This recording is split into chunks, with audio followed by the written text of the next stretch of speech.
एक राजा वासना में इतना अंधा हो गया कि अपनी ही सगी बेटी अपनी खुद की औलाद को गलत नजरों से देखने लगा।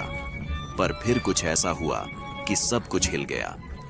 विलासनगर नाम के एक राज्य पर राजा मदनपाल का शासन था। राजा मदनपाल बहुत ही धूर्त और अय्याश किस्म का व्यक्ति था, जो हर समय बस भोग विलास के बारे में ही सोचता रहता था। राज्य की जिस किसी भी सुंदर स्त्री पर राजा मदनपाल की नजर पड़ जाती, वो उसे अपनी भोग की वस्तु बना लेता।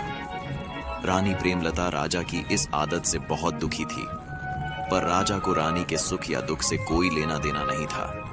वह तो अपने रंगारंग कार्यक्रमों में व्यस्त रहता, खूब मदिरापान करता और नई नई स्त्रियों के साथ भोग विलास करता। दुष्ट राजा मदनपाल की कोई संतान नहीं थी, पर उसे इस बात से भी कोई फर्क नहीं पड़ता। उसे एक आध बार चिंता होती तो बस इस बात की कि अगर उसका कोई पुत्र होता तो वह उसके बाद उसके राजकाज को संभाल लेता, उसका राजवंश आगे बढ़ता रहता। अन्यथा उसे पुत्र की भी ऐसी कोई खास चाहना नहीं थी। ऐसे ही समय बीतता जा रहा था। रानी प्रेमलता बेचारी किसी तरह अपने दिन काट रही थी। एक दिन रानी की तबीयत बिगड़ गई। राजवैद्य को बुलाया गया। जब राजवैद्य ने रानी की जांच की तो पता चला रानी प्रेमलता गर्भ से थी।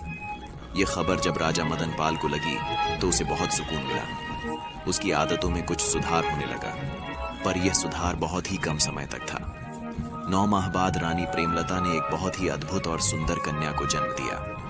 पुत्र की राह देखने वाले राजा को जब इसकी खबर लगी तो उसके खून का पानी होते देर न लगी। उसने तुरंत रानी के पास संदेशा भिजवाया कि उसकी कोख से जन्म लेने वाली लड़की का वह कभी मुख तक नहीं देखेगा।